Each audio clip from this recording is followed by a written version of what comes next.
প্রতিদিন ভাবতে হবে যে দাদা চলে গেল, বাবা চলে গেল, আমিও ওই একই পথের যাত্রী। দ্য ডেস্টিনেশন ইজ সেম, গন্তব্য এক, কেউ আগে কেউ পরে।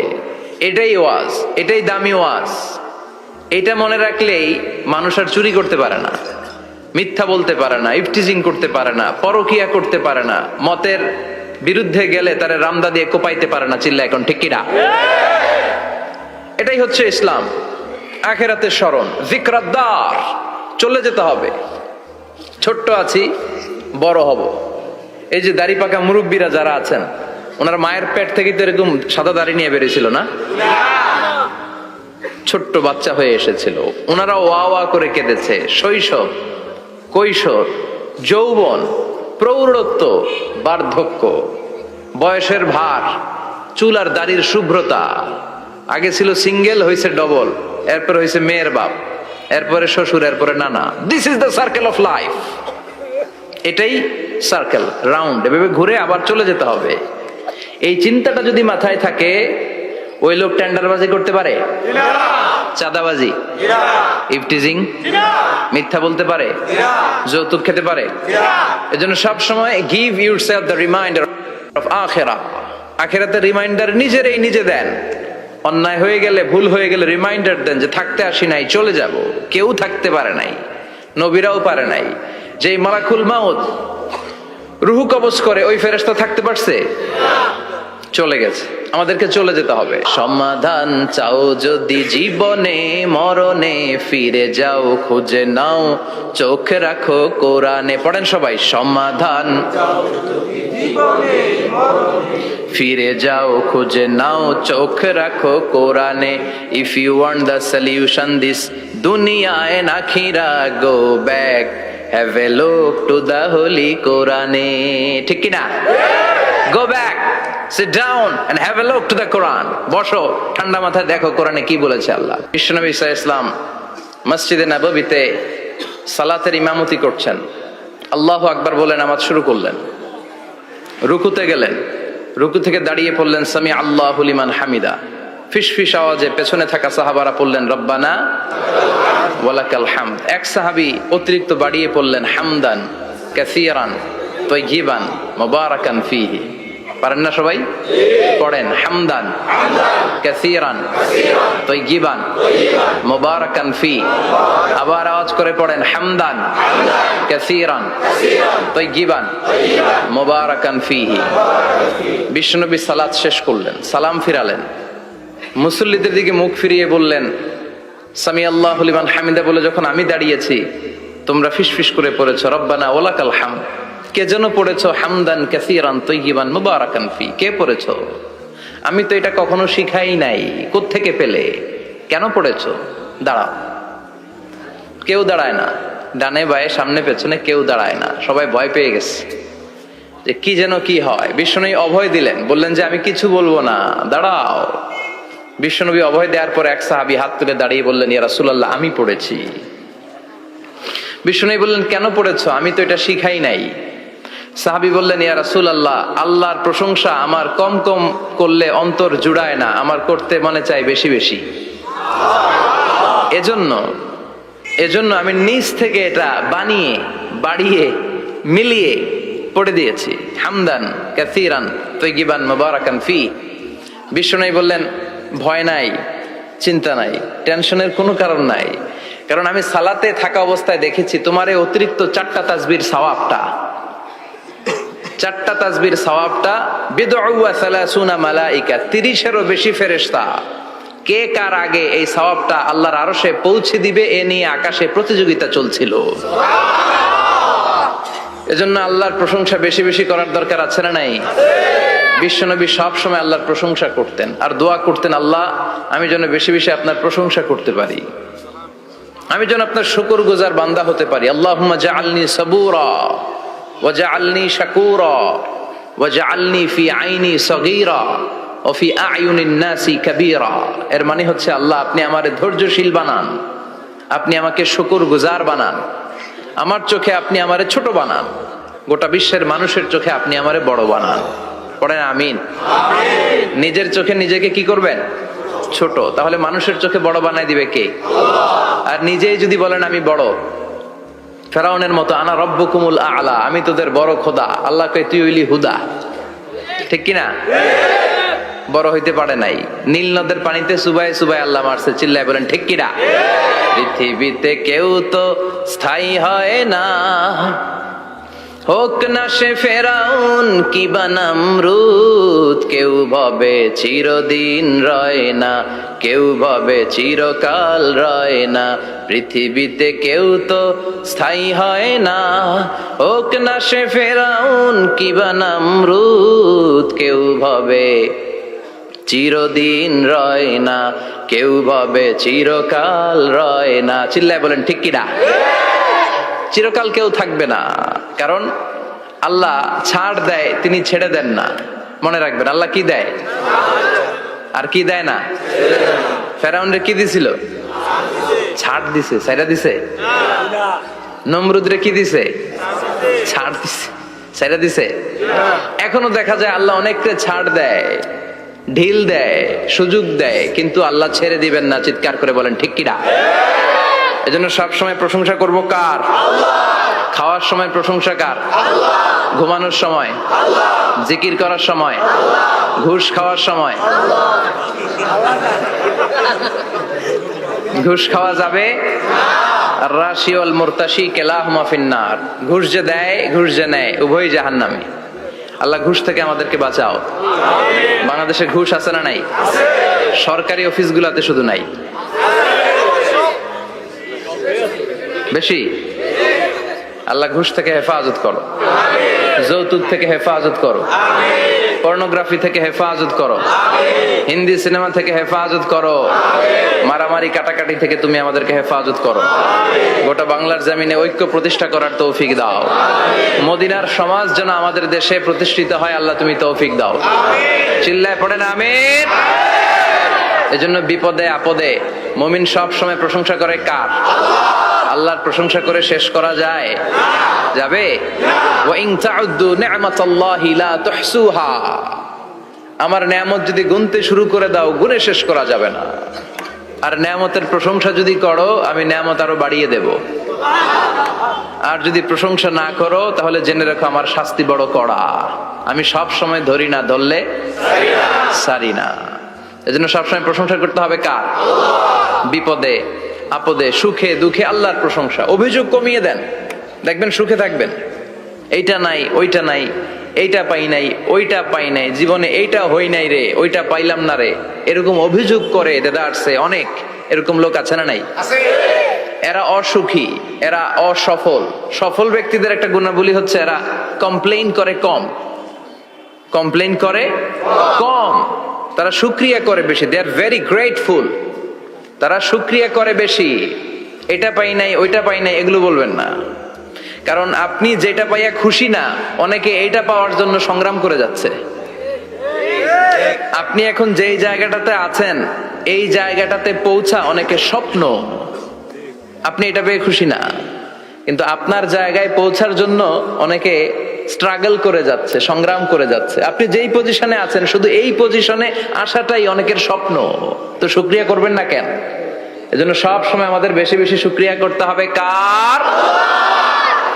রব্বুল আলামিন বলেন, কুল লাউ কানাল বাহরু মিদাদান লিকালিমাতি রাব্বি লানাফিদাল বাহরু ক্বাবলা আন তানফাদা কালিমাতু রাব্বি ওয়ালাউ জিনা বিমিসলিহি মাদাদা। সাগরের জলকে কালি করে,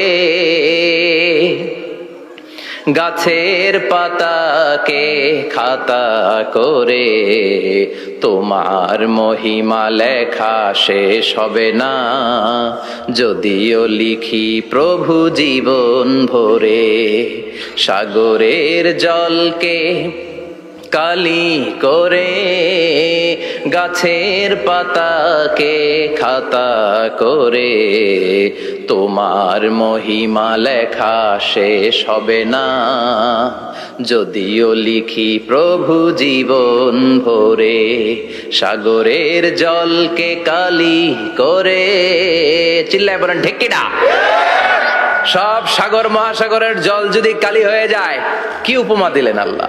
সব সাগরের পানি যদি কালি হয়ে যায়, সব গাছের পাতাও যদি খাতা হয়ে যায়, আর সাগরের জল নামক কালি দিয়ে গাছের পাতা নামক খাতার উপরে যদি আমি আল্লাহর প্রশংসা তোমরা লিখতে শুরু করে দাও, সাগরের জল শেষ হয়ে যাবে, গাছের সব পাতাগুলো ফুরিয়ে যাবে, আমি আল্লাহর প্রশংসা করে শেষ করা যাবে না। সুবহানাল্লাহ বাড়িতে যায় বলবেন। সাগরের জল চারটেখানে কথা। কয়টা সাগর দেখছেন আপনি? কয়টা সাগর ঘুরছেন? প্রশান্ত মহাসাগর দেখছেন আপনি? আটলান্টিক মহাসাগর দেখেছি আমরা? দেখি নাই। প্রশান্ত মহাসাগরের সবচেয়ে গভীর জায়গার নাম মারিয়ানা ট্রেঞ্চ। প্রায় 36,000 ফিট ওইটা ডেপথ, গভীরতা। কয় হাজার ফিট গভীর? আপনার বাড়ির যে পুকুর কয় হাত গভীর?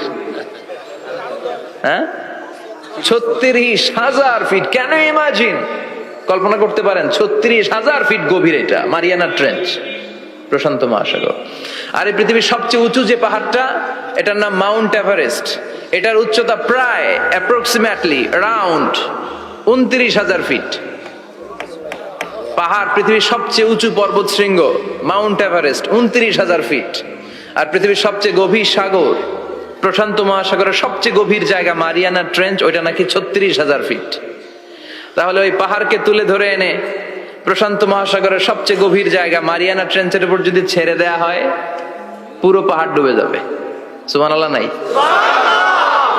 পুরো পাহাড় ডুবে যাবে, উপরে পানি থেকে যাবে প্রায় 7,000 ফিট। আল্লাহু আকবার। এই পৃথিবীর দ্বিতীয় গভীরতম সাগরের নাম আটলান্টিক মহাসাগর। এই সাগরের সবচেয়ে গভীর জায়গার নাম হচ্ছে পুয়ের্টো। এই পুয়ের্টোর গভীরতা প্রায় 33,000 ফিট। কত? আর সবচেয়ে বড় পাহাড় 29,000 ফিট। তো এই সাগরেও যদি বড় পাহাড়টা, পৃথিবীর সবচেয়ে উঁচুতম পর্বত শৃঙ্গকে এনে ছেড়ে দেয়া হয়, পুরো পাহাড় পানিতে তলিয়ে তো যাবেই, এর উপরে আরো পানি থেকে যাবে 4,000 ফিট। সাগর, মহাসাগর, পানি বেশি না কম? জোরে বলেন। কি বিশাল আটলান্টিক মহাসাগর! লম্বায় তো অনেক বড়, আড়াআড়ি ভাবে এটারে ক্রস করে অনেক প্লেন, অনেক বিমান। আগে কনকর্ড ক্রস করতো হিথ্রো এয়ারপোর্ট থেকে জন এফ কেনেডি এয়ারপোর্টে ল্যান্ড করার জন্য। ঘন্টায় 1000 মাইল বেগে ছুটতো এই প্লেনগুলো। তারপরেও আড়াআড়ি ভাবে, লম্বায় না, আড়াআড়ি ভাবে আটলান্টিক মহাসাগরকে ক্রস করতে 3-4 ঘন্টা লেগে যেত। প্লেন যদি ঘন্টায় চলে 1000 মাইল বেগে, আর আটলান্টিক মহাসাগরের পাশ যেটা প্রশস্ত, এটা ক্রস করতে যদি 3 ঘন্টা লাগে, তাহলে পাশে কয় হাজার কিলোমিটার? 3,000 কিলোমিটার। সুবহানাল্লাহ কইবেন না? এত বিশাল বিশাল সাগর। সাগর কি, মহাসাগর কি এই দুইটা, যে প্রশান্ত আর আটলান্টিক? না, ভারত মহাসাগর, উত্তর মহাসাগর, দক্ষিণ মহাসাগর, বঙ্গোপসাগর, কৃষ্ণ সাগর, ভূমধ্য সাগর, লোহিত সাগর, চায়না সাগর, শত শত সাগরে ভরপুর মহাবিশ্ব। এই সব সাগরের পানি যদি কালি হয়ে যায়, কি হয়ে যায়? আর পৃথিবীতে যত গাছ আছে, সব গাছের পাতা যদি খাতা হয়ে যায়, গাছ কয়টা আছে কুমিল্লায়? হ্যাঁ, অভাব নাই। তো কুমিল্লাতেই যদি অভাব নাই, তাহলে আফ্রিকার জঙ্গলের কি অবস্থা? কি পরিমাণে গাছ, বৃক্ষরাজি আল্লাহ তৈরি করেছেন। এই সব গাছের পাতা যদি এরকম খাতা হয়ে যায়, আর এই সাগরের জল নামক কালি দিয়ে যদি এই খাতায় আল্লাহর জিকির লিখতে শুরু করেন, প্রশংসা লিখতে শুরু করেন, গাছের পাতাও শেষ, সাগরের পানিও শেষ, শেষ হবে না আল্লাহর জিকির আর প্রশংসা করেন। আল্লাহু আকবার। এজন্য সব সময় প্রশংসা করতে হবে একজন সত্তার। তিনি কে? সে আল্লাহ বললেন, হুয়াল আউয়ালু ওয়াল আখিরু ওয়াল যাহিরু ওয়াল বাতিন ওয়া হুয়া বিকুল্লি শাইইন আলিম। আল্লাহ বললেন, আমার প্রশংসা করবি না কেন? আমি সবার প্রথমে, আমি সবার শেষে, আমি প্রকাশ্যে, আমি গোপনে। কার কথা? প্রথমে কে? জোরে বলেন। প্রথমে আল্লাহ আল্লাহ, শেষেও আল্লাহ আল্লাহ, আকাশে আল্লাহ আল্লাহ, জমিনে আল্লাহ আল্লাহ। পড়েন পড়েন। প্রথমে আল্লাহ আল্লাহ, শেষেও আল্লাহ আল্লাহ, আকাশে আল্লাহ আল্লাহ, জমিনে আল্লাহ আল্লাহ। আবার পড়েন। প্রথমে, শেষেও, আকাশে আল্লাহ আল্লাহ, জমিনে আল্লাহ আল্লাহ, নিখিল জাহান গাই গুণগান, তার নামে গাই আমরাও গাহি তাআলা, হামদে বারি তাআলা, হামদে বারি তাআলা, হামদে বারি তাআলা। পড়েন আল্লাহু আকবার। তিনিই প্রথম, তিনিই শেষ, তিনিই প্রকাশ্য, তিনিই গোপন। এজন্য প্রশংসা চলবে একজনের। চিল্লায় বলেন কে? স্বামী হিসেবে, বাবা হিসেবে, নেতা হিসেবে, নবী হিসেবে, সমাজ সংস্কারক হিসেবে, আইন প্রণেতা হিসেবে মুহাম্মদ হচ্ছেন এই পৃথিবীর জন্য সুপারম্যান। তার কোনো তুলনা হয় না। বিশ্বনবীর কোনো তুলনা হয়? Beyondless, boundless, bottomless.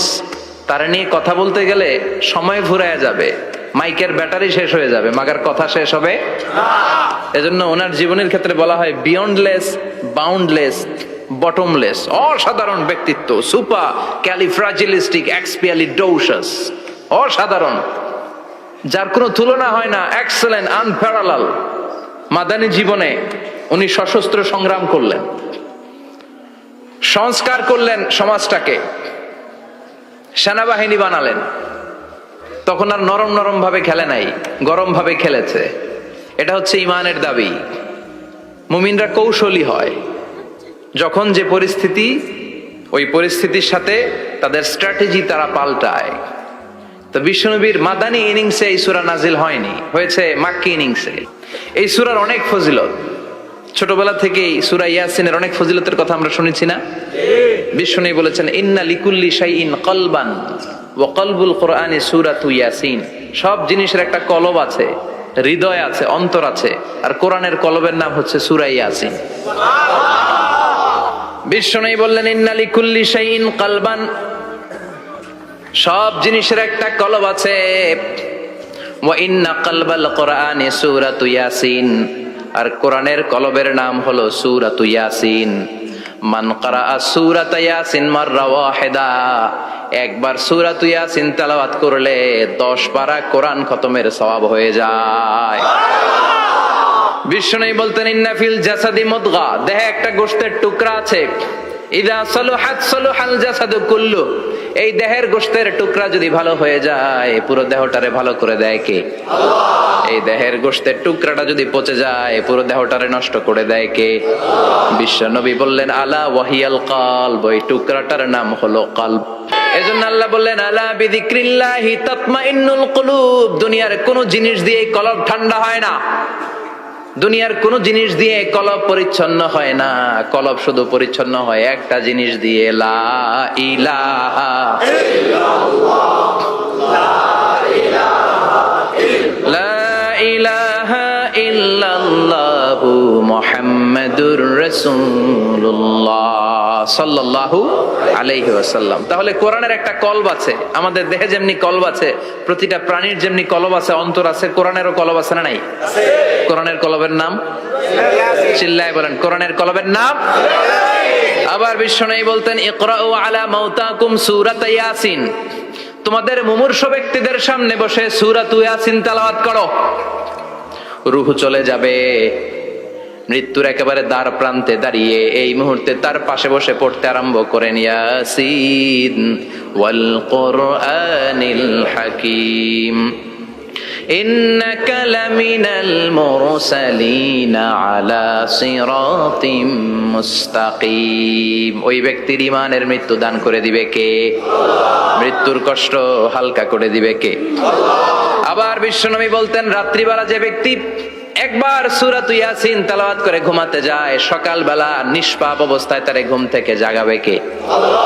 তাহলে এই সূরার মর্যাদা কম কম না বেশি বেশি? কলবুল কোরআন, এটা কোরআনের কলব। একবার পড়লে 10 পারার সওয়াব। আবার মুমূর্ষু ব্যক্তির সামনে বসে সূরা ইয়াসিন তেলাওয়াত করতে বলা হয়েছে। তাহলে মৃত্যুর কষ্টরে হালকা করে দেয় কে? আল্লাহ। আবার রাত্রিবেলা সূরা ইয়াসিন তেলাওয়াত করলে সকালবেলায় নিষ্পাপ বানায় দেয় কে? আল্লাহ। মনে থাকবে? কোরআনের কলবের নাম কি? ভুলে যাবেন না তো? বেশি বেশি তেলাওয়াত করতে রাজি আছেন? সকাল সন্ধ্যা তেলাওয়াত করবেন তো?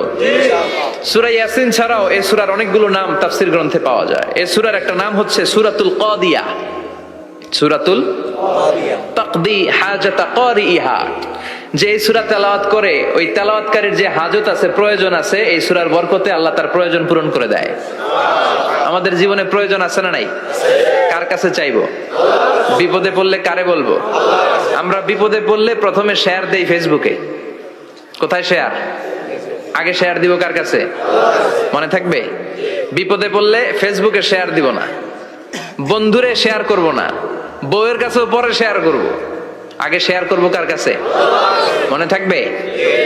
এজন্য বিশ্বনবী বলতেন এই সূরার নাম সূরাতুল কাদিয়া, মানুষের হাজত পূরণ করে দেয়। এই সূরা তেলাওয়াত করে যদি আপনি আল্লাহর কাছে কোনো বিপদ থেকে পানা চান অথবা কোনো প্রয়োজন নিয়ে দোয়া করেন, সূরার বরকতে প্রয়োজনটা পূর্ণ করে দেয় কে? কেউ যেটা পারে না পারে কে? কেউ যেটা দেয় না দেয় কে? কেউ যেটা শোনে না শোনে কে? তাহলে পেলাম সূরাতুল কাদিয়া। আরেকটা নাম আছে সূরার, সেটা হচ্ছে সূরাতুল আযীমা, সুমহান সূরা। কি সূরা? সুমহান। আযীমা, এই আযীম আর আযীমা এই শব্দ দুইটা অনেক দামি, আল্লাহ যে কোনো জায়গায় ব্যবহার করেন নাই। বিশ্বনবীর চরিত্রের উপমা দিতে যে আল্লাহ আযীম শব্দ বলেছেন, তাই না? রব্বুল আলামিন বলেন ওয়া ইন্নাকা লাআলা খুলুকিন আযীম। ও নবী, সাধারণ কোন চরিত্র আপনারে আমি দেই নাই, আপনারে আমি দিয়েছি আযীম একটা চরিত্র, খুলুকুন আযীম। And verily indeed you are on a very good standard of character. অসাধারণ চরিত্র দিয়েছে। বিশ্বনবীর চরিত্র বুঝাতে যে আল্লাহ কি শব্দ ব্যবহার করেছেন? কথা বলে না, তাফসীর শিখে যেতে হবে। কোন শব্দ ব্যবহার করেছেন? আযীম। আবার আল্লাহ নিজের পরিচয় দিতে যে আযীম বলেছেন, ওয়ালা ইয়াউদুহু হিফযুহুমা ওয়া হুয়াল আলিয়্যুল আযীম। সুবহানাল্লাহ। আকাশ জমিনের নিয়ন্ত্রণ করতে যে আল্লাহ কখনো ক্লান্ত হয় নাকি? কারণ তিনি হচ্ছেন আল আলিয়্যুল আযীম। আল্লাহু আকবার। তার মানে নবীর চরিত্রের ক্ষেত্রে আযীম, আল্লাহর নিজের সত্তার ক্ষেত্রে আল্লাহ বললেন আযীম। আবার বললেন কিয়ামতের দিন গোটা পৃথিবীটারে আমি নাড়িয়ে দেব, গোটা পৃথিবীতে একটা আমি ভূমিকম্প দিব। এই কথাও কোরআনে আছে না নাই? ইযা জুলজিলাতিল আরদু জিলজালাহা আল কারিয়াতু মাল কারিয়া, পুরো পৃথিবী কাঁপিয়ে দিব। এই কাঁপাকাঁপিটা ওই দিনের ভূমিকম্পটা কি অন্যান্য সময়ের ভূমিকম্পের মতো হবে? এই ভূমিকম্পকে আল্লাহ বলেছেন আযীম। ইন্না জালজালাতাস সাআতি লা শাইউন আযীম। সেদিনের ভূমিকম্প সাধারণ কোন আর্থকোয়েক নয়, সাধারণ ভাইব্রেশন না, এটা আযীম। আবার আল্লাহ কোরআনকেও আযীম বলেছেন, ওয়ালাকাদ আতাইনাকা সাবআম মিনাল মাসানি ওয়াল কুরআনাল আযীম। ও নবী, আমি আপনার নিত্য পাঠনীয় সপ্তবাক্য সূরাতুল ফাতিহা দিয়েছি, সাথে সাথে কোরআনে আযীম দান করেছি। সুবহানাল্লাহ। তার মানে কোরআনের ক্ষেত্রে আযীম, কিয়ামতের ভূমিকম্প এটা আযীম, আল্লাহ নিজেও আযীম, বিশ্বনবীর চরিত্র আযীম। আবার এই সূরাটাও যেহেতু দামি, এজন্য এই সূরার নাম সূরাতুল আযীমা, সূরাতুল আযীমা, সুমহান সূরা। এটা যেন তেন সূরা নয়, এটা তো কোরআনের কলব। কলব ছাড়া মানুষ বাঁচে? হার্ট ফাউন্ডেশনে যেয়ে দেখবেন মানুষের কি অবস্থা। হৃদরোগ, হৃদয় যার নষ্ট, তার যে কত কষ্ট। এই যে কি পরানো লাগে এখন, রিং পরায়, এনজিওগ্রাম, এনজিওপ্লাস্টি করে আর্টারি ব্লক করে ফেলে। চর্বি, এত চর্বি আমরা খাই, এত গরুর গোশত আমরা খাই। মনে রাখবেন, যেই প্রাণীর পা বেশি ওইটার ভিতরে কোলেস্টেরল বেশি। মাছের কয় পা? হ্যাঁ, নাই, এখানে নাই, মাছের পাটা নাই, কোলেস্টেরল নাই। মুরগির কয় পা? জোরে বলতে হবে। তার মানে কিছু কোলেস্টেরল আছে না নাই? গরুর কয় পা? কোলেস্টেরল বেশি না কম? এইবার কোন চিংড়ির কয় পা? সবচেয়ে বেশি কোলেস্টেরল কন্টেইন করে শ্রিম্প, প্রন, চিংড়ি। এজন্য এগুলো কম খাইতে হবে। তবে 40-এর আগে যারা আছেন ধুমায়া খান, 40-এর পরে এই যে মাটন, ল্যাম্প, ছাগলের গোশ, খাসির গোশ, চিংড়ি, এগুলো আপনার ডায়েট থেকে বাদ দিয়ে দিতে হবে। বুঝতে পেরেছেন? এজন্য এই সূরাটা যেন তেন সূরা নয়, এটা তো কোরআনের কলিজা, হার্ট, হৃদয়। এজন্য সূরাটা সূরাতুল আযীমা। সুবহানাল্লাহ পড়েন। তার মানে 1 নম্বরে পেলাম সূরাতুল কাদিয়া, 2 নম্বরে পেলাম সূরাতুল আযীমা, 3 নম্বরে সূরার আরেক নাম হলো সূরাতুল মুইম্মা। সূরাতুল মুইম্মা। মুইম্মার দুই অর্থ, এক অর্থ হচ্ছে এটার বরকতটা আম, সবার জন্য, যেই পড়ে সেই বরকত পায়, এজন্য মুইম্মা। আবার মুইম্মার আরেক অর্থ হচ্ছে যেই সূরা শত্রুকে অন্ধ করে দেয়। কি করে দেয়? এই সূরার প্রথম 9টা আয়াত যদি বিপদে পড়ে, শত্রুর কবলে পড়ে আপনি তেলাওয়াত করেন, শত্রুর চোখটারে অন্ধ করে দিবে কে? আল্লাহ। বিশ্বনবী মক্কা থেকে যখন মদিনায় যায়, হিজরতের সময় বিশ্বনবী সূরাত ইয়াসিনের প্রথম 9টা আয়াত তেলাওয়াত করলেন। তেলাওয়াত করে আল্লাহর নাম নিয়ে ঘর থেকে বের হলেন। আশেপাশে কাফেররা ঘুরে কিন্তু বিশ্বনবীরে দেখে না, সবাই খেলে এরকম এরকম করে, ডানে বায়ে হাতায়, বিশ্বনবী সামনে দিয়ে যায়, কিন্তু কাফেরদের চোখ অন্ধ করে দিয়েছে কে? আল্লাহ। এজন্য কোরআন তেলাওয়াত করলে কাফেরদের চোখকে অন্ধ বানায় দেয় কে? আল্লাহ। এজন্য সূরার একটা নাম হচ্ছে সূরাতুল মুইম্মা। কি নাম? অন্ধ করে দেয়। তাফসিরে কুরতুবির মুসান্নিফ ইমাম আল কুরতুবি, উনাকে জালিম বাদশা বন্দী করেছিল। ওনার তাফসিরে এসেছে উনি শক্তিশালী লোক ছিলেন, জেলখানা ভেঙে বাঁচার জন্য দিছে দৌড়। উনারেও ধরার জন্য জালিম বাদশার সৈনিকেরা ঘোড়া নিয়ে রওনা হয়েছে, উনিও দৌড়ায়, ঘোড়াও পেছন থেকে আসে। ওমিয়া মানুষ কি ঘোড়ার দৌড়ের সাথে পারে? উনি হাঁটতে হাঁটতে হয়রান হয়ে এক বালুর ময়দানে যে ধপাস করে পড়েছেন। ওরাও ঘোড়া দিয়ে এসে নেমেছে, কিন্তু আজীব তামাশা, উনি বালুতে ধপাস করে পড়েই সূরাত ইয়াসিনের প্রথম 9 আয়াত তেলাওয়াত করতে শুরু করেছেন। ওরা নিচে নেমে ডানে বায়ে সামনে পিছনে খালি খুঁজে, কিন্তু দেখে না, সামনেই কিন্তু বসা। ওদের চোখটার অন্ধ করে দিছে কে? আল্লাহ। বিশ্বাস হয়? ঈমান হয়? এজন্য বিপদে পড়লে সূরাত ইয়াসিনের প্রথম 9 আয়াত পড়তে রাজি আছেন? আল্লাহ তুমি তৌফিক দাও। আরো জোরে পড়েন আমিন। এজন্য আল্লাহ চমৎকার ভাবে এই সূরাটা শুরু করে দিলেন। 2টা কাটা অক্ষর দিয়ে আল্লাহ বললেন ইয়াসিন ওয়াল কুরআনিল হাকীম ইন্নাকা লামিনাল মুরসালিন আলা সিরাতিম মুস্তাকিম। পড়েন সুবহানাল্লাহ। ইয়াসিন সূরাটা শুরু করলেন কি দিয়ে? ইয়াসিন। এটা কি কোনো বাক্য? এটা কি কোনো শব্দ? এটা কি অক্ষর? 2টা। প্রথম অক্ষরের নাম, দ্বিতীয়টা আওয়াজ করে বলেন, প্রথম অক্ষরটার নাম, দ্বিতীয়টা। খুব চমৎকার না? বাক্য দিয়ে এই সূরাটা শুরু করে নাই। যেমন ইযা জুলজিলাতিল আরদু জিলজালাহা, এই সূরার প্রথম আয়াত, এটা একটা বাক্য না? আচ্ছা। ওয়াদ-দুহা ওয়াল-লাইলি ইযা সাজা, বাক্য না? কিন্তু ইয়াসিন এটা কি কোনো বাক্য? এটা কি কোনো শব্দ? না, এটা কাটা 2টা অক্ষর। সুবহানাল্লাহ পড়েন। আল্লাহ 114টা সূরার প্রায় 29টা সূরা এরকম কাটা কাটা অক্ষর দিয়ে শুরু করেছেন। সুবহানাল্লাহ নাই? এই 29টা সূরা কখনো আল্লাহ একটা অক্ষর দিয়ে শুরু করেছেন, কখনো 2টা অক্ষর দিয়ে, কখনো 3টা দিয়ে, কখনো 4টা দিয়ে, কখনো 5টা দিয়ে। একটা অক্ষর দিয়ে আল্লাহ কোরআনের সূরা শুরু করেছেন, এরকম একটা সূরা বলেন। নুন ওয়াল কলামি ওয়া মা ইয়াসতুরুন। নুন, নুন দিয়ে সূরা শুরু হয়ে গেছে। তারপরে কফ, এক অক্ষর দিয়ে সূরা শুরু হয়ে গেছে। সুবহানাল্লাহ পড়েন। সুবহানাল্লাহ। এবার বলেন 2 অক্ষর দিয়ে সূরা শুরু হয়েছে এরকম সূরা বলেন। আমিন। এত দূরে যান কেন? এটা আছে না নাই? ইয়াসিন। সুবহানাল্লাহ পড়েন। ইয়াসিন 2 অক্ষর দিয়ে। তারপরে হামিম। এবার 3 অক্ষর দিয়ে আল্লাহ সূরা শুরু করছেন এরকম। আলিফ লাম মিম তা সিন মিম। আল্লাহু আকবার। আবার 4টা অক্ষর দিয়ে সূরা শুরু হয়েছে এরকম আছে না নাই? আবে সব কোন? আলিফ লাম মিম র, আলিফ লাম মিম সাদ আছে না নাই? আবার 5টা কাটা অক্ষর দিয়ে সূরা শুরু হয়েছে এরকম সূরাও আছে না নাই? সূরা মারিয়ামের শুরুতে কি আছে? কাফ হা ইয়া আইন সাদ। সুবহানাল্লাহ পড়েন। এরকম প্রায় 29টা সূরা আল্লাহ কাটা কাটা অক্ষর দিয়ে শুরু করেছেন, কোনো বাক্য দিয়ে নয়, কোনো শব্দ দিয়ে নয়। কি দিয়ে? হারফ দিয়ে। হারফ, এই হারফগুলোরে বলে হুরুফ আত-তাহাজ্জি বা হুরুফ আল মুকাত্তাআত, কাটা কাটা অক্ষর। মনে রাখবেন কোরআনের আয়াতগুলো 2 ভাগে বিভক্ত, একটা মুহকাম, একটা মুতাশাবিহ। মুহকাম মানে যেগুলোর অর্থ আমরা জানি, যেগুলোর ব্যাখ্যা আমরা জানি, যেটার ইন্টারপ্রিটেশন, এক্সপ্লেনেশন আমাদের জানা আছে। আর মুতাশাবিহ আমরা অর্থ জানি না। আমরা ব্যাখ্যা জানি না, এটা দিয়ে আসলে কি বুঝাইছে আমরা কেউ জানে না। জানে একজন, চিল্লায় বলেন তিনি কে? আল্লাহ বললেন ওয়া ইন কুনতুম ফি রাইবিম মিম্মা নাযালনা আলা আবদিনা ফাআতু বিসূরাতিন মিন মিসলিহি ওয়াদউ শুহাদাআকুম মিন দুনিল্লাহি ইন কুনতুম সাদিকিন।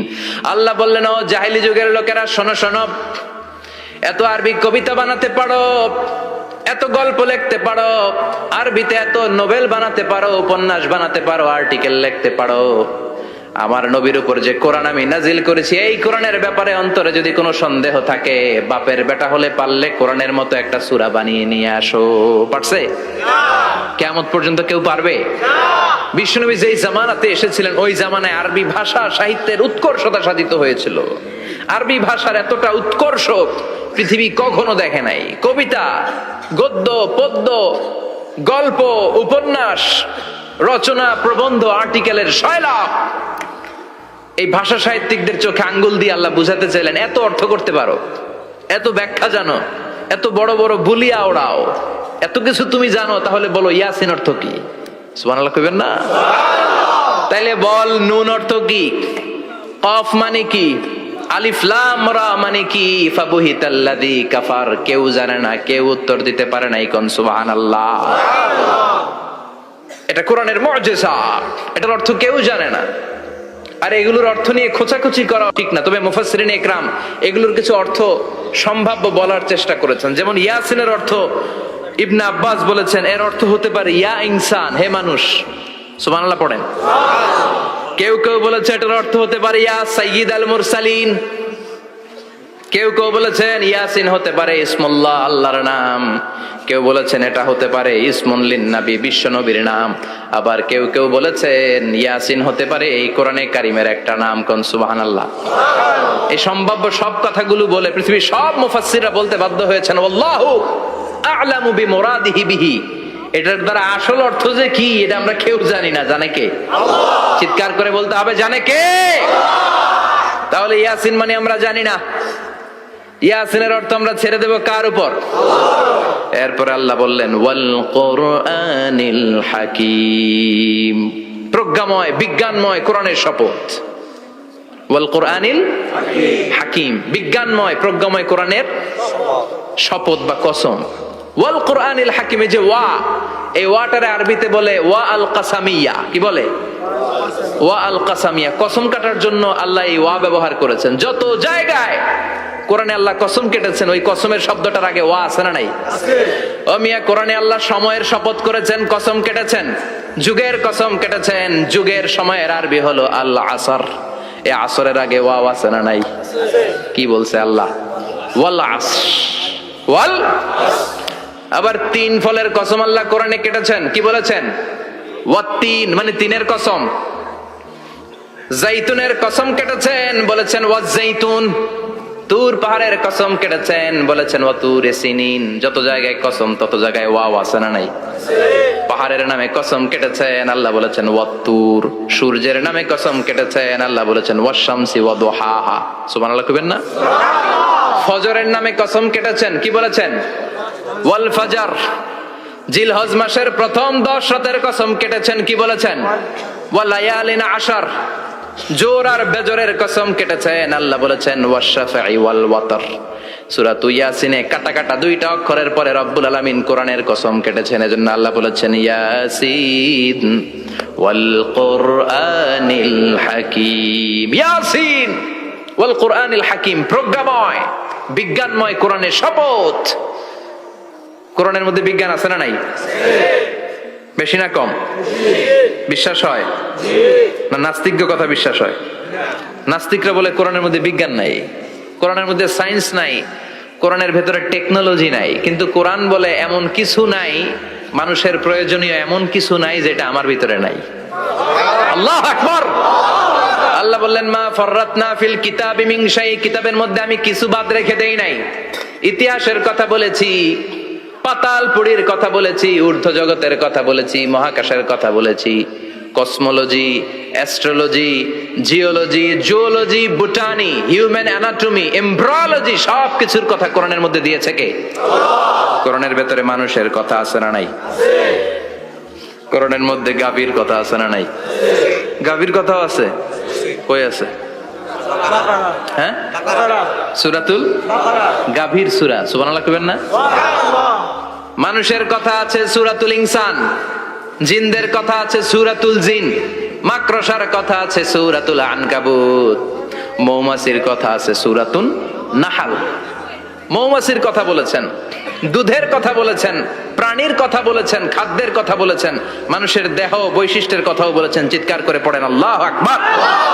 আল্লাহ বললেন ওয়া আওহা রাব্বুকা ইলান নাহলি আনিত্তাখিযি মিনাল জিবালি বুয়ুতাও ওয়া মিনাশ শাজারি ওয়া মিম্মা ইয়ারিশুন। সুবহানাল্লাহ পড়েন। ওয়া আওহা রাব্বুকা ইলান নাহল, আল্লাহ মৌমাছির কাছে সিক্রেট মেসেজ পাঠিয়েছেন। সুবহানাল্লাহ পড়েন। ওয়ালা তাবলা গারাইবহু, কোরআন কোনদিন কারো কাছে পুরাতন মনে হয় না। ফিহি মাসাবিহুল হুদা, কোরআনের মধ্যে আছে হেদায়েতের মশাল। ওয়া মানারুল হিকমা, কোরআন হলো বিজ্ঞানের সুউচ্চ মিনার।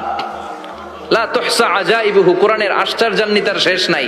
যতই পড়বেন আপনি আশ্চর্য হয়ে যাবেন, যতই স্টাডি করবেন, যতই অধ্যয়ন করবেন, আপনার চোখকে খুলে দিবে কে? আল্লাহ। ওয়ালা তাবলা গারাইবুহু, কোরআন কখনো পুরাতন হয় না। পুরান হয় নাকি? যার বয়স 50 বছর ধরে নামাজি মানুষ, প্রতি নামাজের প্রত্যেক রাকাতে কোন সূরা পড়া লাগে? তো 50 বছর যদি কেউ নামাজি হয়, তাহলে কত লক্ষবার উনি সূরা ফাতিহা পড়ছে উনি নিজে জানে? তারপরেও কোনদিন কি মনে হয়েছে সূরা ফাতিহাটা একটু পুরান পুরান লাগে? আজকে কুল হল্লা দিয়ে শুরু করুন, কথা বলেন। পুরান লাগছে কোনদিন? এত পড়ছে এটা, আজকে আর এটা না, আজকে আর একটা, এরকম মনে হয়? ওয়ালা তাবলা গারাইবুহু, পুরান লাগে না। প্রতিদিন নতুন, প্রতিনিয়তই নতুন, অলওয়েজ নিউ, সব সময় নতুন। এজন্য বিশ্বনবী বললেন লা তুহসা আজাইবুহু, কোরআনের আশ্চর্যান্বিতার শেষ নাই। ওয়ালা তাবলা গারাইবুহু, কোরআন কখনো পুরাতন হয় না। ফিহি মাসাবিহুল হুদা, কোরআনের মধ্যে আছে হেদায়েতের মশাল। ওয়া মানারুল হিকমা, কোরআন হলো বিজ্ঞানের সুউচ্চ মিনার। সুবহানাল্লাহ। আল্লাহ বললেন ওয়া আওহা রাব্বুকা ইলান নাহাল, আমি মৌমাছির কাছে মেসেজ দিলাম, সিক্রেট মেসেজ। আনিত্তাখিযি মিনাল জিবালি বুয়ুতা, তোমরা পাহাড়ের মধ্যে তোমাদের বাড়ি বানাও, মৌচাক বানাও। অমিনা সাজার, গাছের মগ ডালে, বড় বড় ডালে তোমরা বাসা বানাও। ওয়া মিম্মা ইয়ারিশুন, উঁচু উঁচু জায়গায় মৌচাক বানাও, যাতে করে গ্রামের ছোট্ট ছেলেরা ঢিল মারতে না পারে। কোন সুবহানাল্লাহ। মৌমাছির আল্লাহ শিখাই দিছে। নিচু জায়গায় কোনোদিন মৌমাছির বাসা দেখবেন? নিচু জায়গায় সহজে নাগাল পাওয়া যায়, ধরা যায়। কথা কন। ডাল বে মগ ডালে ওঠা লাগে মধু খাইতে চাইলে। চিল্লায় বলেন ঠিক কিনা? আল্লাহ সিক্রেট মেসেজ দিলেন আর বললেন আনিত্তাখিযি। আলেম যারা আছেন বলেন তো, ইত্তাখিযি এটা কি মুজাক্কারের সিগা না মুয়ান্নাসের সিগা? কথা কইতে হবে। কেউ নাই এটার উত্তর দেওয়ার মতো? মুয়ান্নাস, মাশাআল্লাহ। এটা স্ত্রীবাচক শব্দ। আল্লাহ মৌমাছিকে যে মেসেজ করছে পুরুষ মৌমাছিরে কয় নাই, এটা নারী মৌমাছিরে কইছে। চিল্লায় এখন সুবহানাল্লাহ। এখন গবেষণা করে দেখা গিয়েছে, কার্ল ভন ফ্রিচ, একজন অস্ট্রিয়ান বিজ্ঞানী, উনি এটা নিয়ে গবেষণা করে 73 সালে 1973 নোবেল পেয়ে গেছে। এই আয়াতের উপর গবেষণা করে আল্লাহ কেমন করে সিক্রেট মেসেজ দিয়েছেন, কেমন করে মৌমাছি মৌচাকের বাসা বাঁধে, কেমন করে মধু আহরিত হয়, এটার উপর গবেষণা করে উনি একটা বই লিখেছেন, দ্য ডান্সিং বিজ। নেচে যাওয়া মৌমাছিগুলো, নাচতে নাচতে যেতে থাকা মৌমাছিগুলোর উপর একটা বই লিখে, দ্য ডান্সিং বিজ লিখে উনি নোবেল প্রাইজ পেয়েছেন এই মধুর উপরে। চিল্লায় পড়েন আল্লাহু আকবার। এখন কোরআনের আয়াত থেকে বোঝা গেল আনিত্তাখিযি মিনাল জিবালি বুয়ুতা, আল্লাহ নারী মৌমাছিকে বলেছেন মৌচাক বানাও, তোমাদের মধু রাখার জন্য বাসা বানাও। কার্ল ভন ফ্রিচ গবেষণা করে পেয়েছে মৌচাকের বাসা বানানো হয়, মধু আহরণ করা হয়, যেই মৌমাছিটা নেতৃত্ব দেয় এটা পুরুষ মৌমাছি নয়, এটা হলো মহিলা মৌমাছি। কোন সুবহানাল্লাহ। পুরো মৌচাকের মধ্যে মধু আহরণ, মধু নেওয়া, পুরো প্রসিডিউরটা সারার জন্য কোনো পুরুষ মৌমাছি লিডিং দেয় না, লিডিং দেয় একটা নারী মৌমাছি, স্ত্রী মৌমাছি। এজন্য ইত্তাখিয, ম্যাসকুলিন জেন্ডার ইউজ না করে আল্লাহ বলেছেন ইত্তাখিযি। নারী মৌমাছিকে আল্লাহ অ্যাড্রেস করে বলেছেন যাও মৌচাক বানাও আর এটার মধ্যে মধু আহরণ করো, চিল্লায় পড়েন আল্লাহু আকবার। আল্লাহ বললেন ইত্তাখিযী মিনাল জিবালি বুয়ুতা, পাহাড়ের মধ্যে ঘর বানাও, মিনাশ শাজার গাছের বড় ডালের মধ্যে ঘর বানাও, ওয়া মিম্মা ইয়ারিশুন উঁচু উঁচু জায়গায় ঘর বানাও। উনি গবেষণা পেয়েছেন এই মধুর মধ্যে অসাধারণ কিছু ন্যাচারাল অ্যান্টিসেপটিক আছে। কি আছে? Natural antiseptic. এটার নাম হচ্ছে প্রপিলিস। প্রপিলিস নামে একটা লিকুইড পাওয়া যায় মৌচাকের মধ্যে। এটা কাটা জায়গায় লাগা দিলে স্যাভলন ডেটল কিছু লাগানো লাগবে না। ওই প্রপিলিসের কারণে আপনার কাটা জায়গা এমনি শুকায় যাবে। সুবহানাল্লাহ পড়েন। দ্বিতীয় বিশ্বযুদ্ধে রাশিয়ান যত সৈনিকরা যুদ্ধে আহত হতো ওরা আলাদা করে অ্যান্টিসেপটিক খাইতো না, ওরা মধু আইনা লাগাই দিত আর সুস্থ হয়ে যেত। সুবহানাল্লাহ পড়েন। নিউজিল্যান্ডের কিছু বিজ্ঞানীরা আবিষ্কার করেছে মৌমাছির হুলের ভিতরে রেমিটিক ফিভারের অ্যান্টিবায়োটিক আছে। অনেকের বাত জ্বর হয়, বাতের ব্যথা থাকে না? থাকে, মুরব্বীদের বেশি হয়। ওই জায়গার মধ্যে যদি আপনি মৌমাছি এনে ঢুকাই দিতে পারেন, মৌমাছির হুল লাগাই দিতে পারেন, ভালো হয়ে যাবে। মৌমাছি যখন হুল ফুটে আরাম লাগে না অনেক? খাইছেন? কামড় খাইছেন? হ্যাঁ, মজা লাগে। তো নিউজিল্যান্ডের এই গবেষকরা এরা আবিষ্কার করেছে যে মৌমাছি যদি হুল ফুটিয়ে দেয় ওইখানে বাতের ব্যথা থাকলে বেদনা থাকলে এটা ভালো হয়ে যাবে। আমি নিজে দেখেছি, বিবিসি একটা ডকুমেন্টারি, ইজিপশিয়ান একজন ফিজিশিয়ান চিকিৎসক, উনি ওনার বাতের ব্যথায় আক্রান্ত যত রুগীরা আছে ওদের গায়ের মধ্যে মৌমাছি এনে এনে নিজে নিজে হুল ফুটায়। রুগী চিৎকার মারে ও মাগো ও আল্লাহ গো, কিন্তু একদিন পরে ব্যথা নাই আর কয় ভালো হয়ে গেছে। সুবহানাল্লাহ কইবেন না? তো এজন্য এই কার্ল বন ফ্রিজ 1973-তে দ্য ডান্সিং বিজ লেখে গোটা বিশ্বকে তাক লাগিয়ে দিয়েছে। তার গবেষণার প্রতিটি পয়েন্ট কোরআনের আয়াতের সাথে মিলে যায়। চিৎকার করে পড়েন আল্লাহু আকবার। এই যে আমরা মধু খাই, এই মৌচাকের ভেতরে অন এন অ্যাভারেজ অ্যারাউন্ড 60,000 মৌমাছি থাকে। তিন ভাগে, একটা হচ্ছে কুইন বি, একটা মেল বি, আর একটা হচ্ছে ওয়ার্কার বি। একটা থাকে রানী মৌমাছি, এর নেতৃত্বে সবাই চলে। আর একটা থাকে মেল বি, পুরুষ মৌমাছি, বংশ বাড়ানোর জন্য এদের কাজে লাগে। আর সব হচ্ছে ওয়ার্কার বি, সবাই কাজ করে। আল্লাহ বললেন সুম্মা কুলি মিন কুল্লি সামারাত ফাসলুকি সুবুলা রাব্বিকি যুলুলা। আল্লাহ সিক্রেট মেসেজ দিয়ে বললেন গাছের উপরে বাসাবাদ, পাহাড়ের উপরে মৌচাকের বাসাবাদ, উঁচু উঁচু জায়গায় তোমরা তোমাদের বাসা বাঁধো। সুম্মা কুলি মিন কুল্লি সামারাত, এরপর এলাকার যত মিষ্টি মিষ্টি ফুল আছে ফল আছে ওখান থেকে রস নিয়ে আসো। সুবহানাল্লাহ। পুষ্প রস সংগ্রহ করে মধুগুলো, এটার বলে sweet nectar. They collect the sweet nectar from the flowers. এবং মধুর মধ্যে এত চমৎকার জিনিস থাকার কারণ হচ্ছে মৌমাছিগুলো ওই এলাকার সব ধরনের ফুল, ভালো ভালো সুগন্ধযুক্ত ফুল ফল থেকে রস নিয়ে আসে। তো ওই গাছগুলোর মধ্যে বনাজি গাছ আছে না নাই? ঔষধি গাছ আছে না নাই? এজন্য মধুরে বলা হয় সব রোগের ঔষধ। যত বনাজি ঔষধি গাছের নির্যাস আর পুষ্প রস আছে সব আল্লাহ মধুর ভিতরে ঢুকায়া মধুকে আল্লাহ ন্যাচারাল ভ্যাকসিন বানিয়ে দিয়েছেন। চিল্লায়ে পড়েন আল্লাহু আকবার। আল্লাহ বললেন সুম্মা কুলি মিন কুল্লি সামারাত, সব ফল আর ফুল থেকে নেকটার পুষ্পরস নিয়ে আসো। ফাসলুকি সুবুলা রাব্বিকি যুলুলা, যেমন যেমন গিয়েছিলা পথ চিনায় আবার ফিরে আসো। ইয়াখরুজু মিন বুতুনিহা শারাব, এরপর তাদের পেট থেকে বের হয় শারাব। মুখতালিফুন আলওয়ানু, এক একটা মধুর কালার হয়ে যায় এক এক রকম। কোন সুবহানাল্লাহ। সরষে ফুলের মধু একটু সাদা সাদা হয় না? আমি হচ্ছি মধু খাওয়ার পোক। আমি দেশে বিদেশে যেখানে গিয়েছি ফ্রেশ হানি আমি অনেক খুঁজেছি। ইয়ামানি একটা মধু পাওয়া যায়, ইয়ামানের সাওয়াহিলি এলাকায়, পাহাড়ি এলাকায়, একেবারে কুচকুচে কালো। আবার অনেক মধু আছে কিছুটা খয়েরি এবং হলুদ বর্ণের। কিন্তু সরষে ফুলের যে মধুটা এটা অনেকটা সাদা। এই পুষ্পরস নিয়ে মৌমাছিগুলো মৌচাকের মধ্যে ঢেলে দেয় না, এগুলো খেয়ে ফেলে। প্রত্যেকটা মৌমাছির পেটের ভেতরে আল্লাহ 2টা করে স্টোমাক দিয়েছে, পাকস্থলী। সুবহানাল্লাহ পড়ে। এটাই Karl von Frisch the dancing bees বইয়ের মধ্যে লিখেছে গবেষণায়, যে 2টা পাকস্থলী। একটা পাকস্থলী দিয়ে মৌমাছি খায়, নিজে খেয়ে বাঁচে। আর একটা পাকস্থলী দিয়ে এই ফ্লাওয়ার নেক্টার, পুষ্প রস সংগ্রহ করে ওই পাকস্থলীতে রাখে। ওই পাকস্থলীর ভেতরে আল্লাহ একটা ন্যাচারাল এনজাইম দিয়েছেন। ওই এনজাইমের সাথে ওই পুষ্প রসটা মিক্সড হয়। তারপরে আরেকটা টিউব আছে, ওই টিউব দিয়ে মৌমাছি যে সে বাসার মধ্যে মৌমাছির যে যে সেখানে সাপ্লাই করে দিয়ে আসে, মধু ঢুকিয়ে দিয়ে আসে, চিল্লায় পড়েন সুবহানাল্লাহ। তার মানে বিষয়টা এমন না ফুলের রস নিয়ে মৌচাকের দিয়ে আসলো, ফুলের রস সে নেয়, তার স্পেশাল একটা স্টোমাকের মধ্যে ঢুকায়, সেখানে এনজাইম দিয়ে পাচক রস দিয়ে আল্লাহ এটাকে সমৃদ্ধ করে দেয়, তারপর আলাদা একটা নল দিয়ে টিউব দিয়ে মৌচাকের ভেতরে ঢুকিয়ে দেয়। কোন সুবহানাল্লাহ। কি অসাধারণ পদ্ধতিতে আল্লাহ মধু বানালেন, আর কি সুন্দর মধু হাতের মধ্যে লয়া জিব্বা দিয়া চাটে আর গান গায়, মধু হই হই বিষা বাইলা।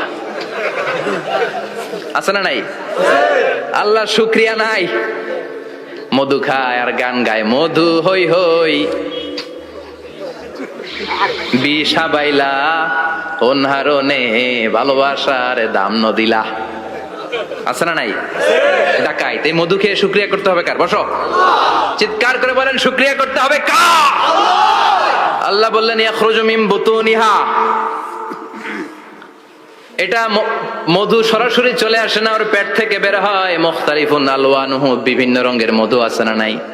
ব্ল্যাক কালারের মধু হয়, হোয়াইট হানি হয়, অর্গানিক হানি হয়, ক্রিমড হানি হয়, কত ধরনের মধু যে আল্লাহ পৃথিবীতে রেখেছে তার ইয়ত্তা নাই। এরপর আল্লাহ বললেন ফিহি শিফাউন লিন্নাস, মধুর ভিতরে শিফা দিয়েছে কে? এজন্য বিশ্বনবীর খাদ্য তালিকার মধ্যে মধু আছে না নাই? বিশ্বনবী সুগন্ধযুক্ত ওলা মধু খেতেন, দুর্গন্ধযুক্ত ওলা কোনো মধু মুখে নিতেন না। সুবহানাল্লাহ।